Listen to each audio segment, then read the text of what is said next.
serious, with serious consequences. Even on a first DUI in Alabama, you can be sentenced to up to 1 year in jail. You can also be fined $600 to $2,100 and pay court costs anywhere from $200 to $300 up to $600. You can also have your license suspended for 90 days or revoked for a year depending on the circumstances. And you can also be required to install an ignition interlock device on your vehicle if you meet certain criteria. And you could be required to attend the court referral program as well. We understand how you feel. We've represented 1,000+ people on DUIs and have handled thousands of cases throughout the state of Alabama. We know that you're scared. We know that you're anxious. We know that it is very, very difficult to decide which attorney to hire to represent you. The one thing that you need to know is that you definitely need an attorney to help you through the web of pitfalls that are out there, because DUI defense is very complicated if it's done correctly. It's just hard to know for you as a layperson exactly who to hire, or if what someone on the phone with you or who is conversing with you is giving you the correct information. There's some criteria that I suggest that you go through, and this, I believe, will help you in determining whether you're hiring somebody who is a DUI attorney rather than simply some attorney out there who will take your DUI if you hire them and pay them the nominal fee that they are going to charge. The first thing that I think that you should ask is whether the attorney is a member of the National College for DUI Defense. This is a very solid organization that has been around for many years and is focused on the education, training, and is information based for attorneys to learn about and practice and network and connect with other attorneys who primarily handle drunk driving cases. It's very important, if you are seeking out the best representation and if you are seeking out the best result on your DUI, that the attorney that you hire is a member of the National College for DUI Defense. The second item that is a necessity, in my opinion, is that the attorney that you retain to help you with your DUI case in Alabama is certified per NHTSA, which is the National Highway Traffic Safety Administration, to administer standardized field sobriety tests. These are the same tests that you were asked to perform on the side of the road.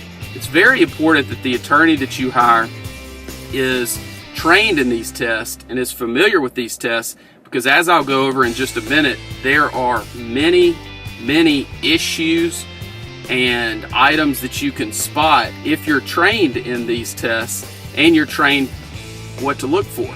You're going through the same training that the officers go through during their certification process. And it's not just about the tests, it's about the arrest process. It's about the phases of the arrest process, the vehicle in motion phase, the personal contact phase, the pre-arrest screening phase. You know, there are most attorneys out there that are unaware of those issues that they need to be looking at to determine whether there is a legitimate legal argument, or it will help them to uncover a factual argument in your case in order to get you the best result possible. You also need someone who is very experienced and well-versed in the driver's license aspect of your case. There are lots of folks out there that are unaware of the specifics about driver's license issues associated with DUI. You've got the administrative suspension on the front end, and you have issues related to an enhanced suspension time or revocation, and also the ignition interlock, which is tied into that. And also you have the suspended time on the back end if you're convicted. There is very specific and detailed and complicated aspects of the driver's license portion of a DUI, And there are a lot of folks out there that are handling DUI cases that are unaware. And it's sad to see that, because there's a better way to do it. And that's the reason that I believe those criteria will help you get to someone that can give you the best result possible and that can help you in navigating these pitfalls that are out there, because there are many out there, and they get worse and worse as the legislature continues to modify the DUI statute. There are people out there that get arrested for DUI, and you refuse the test, but you know that you were drunk, impaired, whatever it might be. And there are also people out there who submitted to the test and they're well over 0.08. They may be a 0.16, 0.20, 0.25. Those people out there need to know that pleading guilty is not their only option. They need to know that there are lawyers out there, such as myself, and there are other good DUI defense attorneys in the state of Alabama that know how to litigate these cases, know what to bring up, and know how to handle these in a way that is going to get you the best result possible. And it's very important that you hook up with and work with someone that understands the ins and outs of DUI defense, because even though you may feel like your case is hopeless, there is a way to suppress some of this information, to suppress some of these tests, to keep information out of evidence, or to negotiate and work something out so that charges may be dismissed or reduced for a non-DUI disposition. Because our goal in every single DUI case that we handle is to either have the DUI dismissed or to have it reduced and settle the case for a non-DUI disposition. If those two things are not possible, the next step for us is trial. And if the client decides that the client would like to proceed to trial, then we encourage that, because if a client simply pleads guilty, the client is going to suffer the ramifications and the repercussions associated with a DUI conviction. So we always encourage our clients to proceed to trial on their cases, because we know what the result is going to be if they simply plead guilty, and we would like to avoid that if we can. And it's the client's decision ultimately, but we always encourage clients, and we encourage them to look at all aspects of the information that we present when they're trying to make the decision about trying their case or accepting an offer that is on the table. So the first step in a DUI defense case is to secure the license issues. That it may include requesting a hearing, may include requesting a review, may include going to the driver's license suspension hearing. It may include filing a lawsuit against the Alabama Department of Public Safety. But no matter what stage you're in, whenever you choose to retain us, we evaluate it and go through a very sophisticated process and procedure that we have put together to handle these cases in order to give our clients the best chance of success on their cases. The next thing is for us to gather information from you and about you. We have a very extensive questionnaire that we will either go over with you or send to you, or you can pick it up from us, and that gives us lots of information about you and helps us to humanize you with the prosecutor and the other parties that we will be dealing with on your case. We'll also give you a plan of action. A lot of people get worried because they feel like they're not doing anything to help their case, and we'll give you a plan of action and things that you can focus on, and we'll counsel you not to worry about your case or worry about the outcome, but let's focus on the process. Let's focus on what you can do today to help you as a person, but also to help you with your case. And that's one of the things that we feel like separates us from other folks that are out there, because we will give you a plan of action and go over with you the things that we feel like you should do to help us help you. And it gives folks a lot of comfort in doing those things, and those things always help and they never hurt, and we feel like it's important for you to take the action steps that that we give you. The next step that we go through is we'll file documents with the court, and we get to choose what documents those are. We'll file a notice of appearance, usually a motion to continue, and we may also file other documents at that time as well. Depending on where we are, we will then decide at what point in time we need to file discovery motions, and we look at those based on a court-by-court basis and also a case-by-case basis, depending on what the issues are and depending on whether that may help our case at that point or might hurt the case. And of course, we don't want to do anything that could be detrimental to your case at that time. At that point, we begin prepping for the initial appearance, and that includes putting everything in an order that is accessible and collecting documents and other items that you have completed. And then we begin, of course, moving towards that first court date, whenever that might be, whether it's on the initial court date or usually the case would be continued at some point. After that, we begin the evaluation process of your case. We look at every single aspect of DUI defense in order to give you the best result possible. We look at any defense that might be available that is out there. If there was an accident, most people think that an accident case, they think this: I had an accident, I was impaired, I'm guilty, I need to plead guilty. And that could not be further from the truth. Accident cases are very, very tough for the prosecution, and there are a lot of folks out there handling DUI cases that are unaware of that. They just don't know the ins and outs of the accident issues in a DUI case. The other issues that we look at are actual physical control. Were you in actual physical control of the vehicle? Were you sitting in a parking lot? Where were the keys? Was the vehicle operable? Those are things that we need to look at in every single one of our cases that involve those issues. We also look at the private property DUI issues.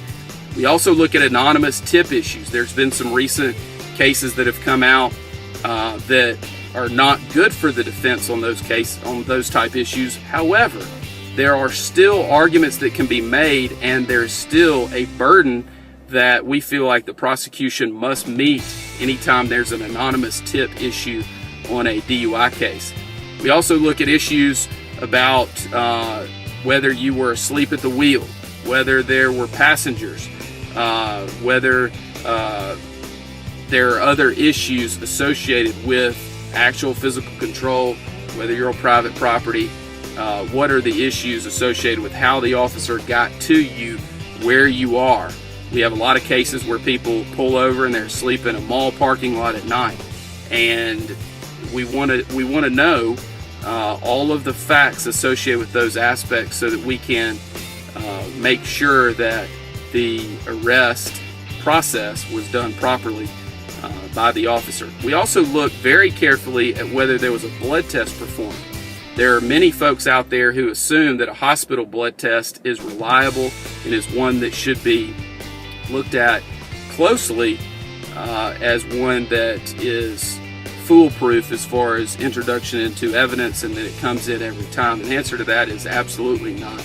The hospital blood testing process for blood alcohol content is definitely not something that is or should be relied upon, because the testing is not valid, it's not scientifically reliable, and should not be admitted into evidence in our opinion. We also look at the process that a state trooper may have had blood drawn at the hospital provided to him, and he uses the blood kit and sends it to Alabama Department of Forensic Sciences in order to have the blood tested there. Those tests are much more accurate, we feel like, but there are still many processes and procedures such as chain of evidence and other items that must be followed very closely in order for that to come into evidence and be reliable. We also look at any issues that are associated with your case related to the Draeger breath test and any issues that come up there, whether it's the 20-minute deprivation period, whether you may have had mouth alcohol, whether you burped or belched during the 20 minutes prior to the test. There are implied consent issues where you provided proper implied consent warnings associated with the suspension of your license if you choose to refuse the test. And all those are issues collectively that we look at when determining whether a breath test that you submitted to and that ultimately provided a result that was printed on a certificate of breath alcohol analysis, and whether that should come into evidence under the rules of evidence or under the statutory guidelines that must be strictly complied with under Alabama case law in order to just come into evidence without them having to go through the normal process for scientific evidence to get that into the evidence of the case, whether in front of a judge or in front of a jury. We also look at whether the stop of your vehicle or the initial encounter with you was done in a way that is legal and that is constitutional. It's very important to look at that, because if there was no reasonable suspicion of violation of the law, then the officer should not have pulled you over. And if we can prove that, then we can likely have all evidence that may be admitted or that was collected against you suppressed. And if that's the case, then we would win the case based on the state or the city not being able to prove their case. We also look at all of the medical defenses available, whether you have GERD, whether you have dentures and there was alcohol that was collected within the dentures, whether you had recent dental work done. There are a lot of medical issues, whether you have diabetes. There are many medical issues that come up, and we always go through that and make sure that those defenses don't apply. And if they do apply, then we work those up and make sure that we have gone through them properly with you and presented those defenses on your behalf. We also look at the UTTC, which is the traffic ticket, the complaint against you, to make sure that there are no issues related to that as well, such as municipal ordinance issues, if there are issues related to the code sections cited, whether it's proper, and whether they have your proper information on the UTTC or not. We also go through and determine whether you requested an independent test, and if that was handled properly. We look at any roadblock issues that may come up, if a roadblock was the cause of the initial encounter. And we also look at whether you have any prior DUI offenses and whether we can exclude those, and whether the city or the state has the necessary evidence related to those priors to be able to use those through the negotiation process or through the trial and sentencing process if it gets to that point. The next thing that we look at, and a very important aspect of the case, is the Standardized Field Sobriety Test. And I am certified as an instructor in field sobriety testing and also as the administrator of the test. And going through that process and reviewing, hopefully, a videotape, definitely the trooper or the city officer's notes related to the field sobriety testing, the process that they have to go through in order to come to a decision to arrest you for DUI is one that has to be followed closely, because otherwise they are simply going through the motions and not doing it properly and arresting you not based on sound evidence or based on logical conclusions from their observations, but just running through the motions so that they can get to an arrest at the end. We want to make sure that that is not happening and that things are not being done that are in violation of your rights and in a way that is not standardized. We want to make sure they gave you the proper instructions, make sure that they look for the proper clues, make sure that they scored the test correctly. It's very important that those items are looked at closely, because otherwise you're giving up some of the aspects of your case that could be litigated and ultimately tried if needed. The other options that we look at after we've gone through the full analysis and talked to the client about every aspect related to their DUIs, we determine if there are any triable issues in the case and how likely it is that we would succeed on those issues. And then we go through the process with the client so that the client gets to decide, with our guidance, how to proceed in the case, whether to settle the case for a non-DUI disposition, if that is an option, or whether to proceed to trial, if that is what the client chooses, or to accept whatever offer is out there, and that is usually against our advice depending on what the tribal issues are that come up.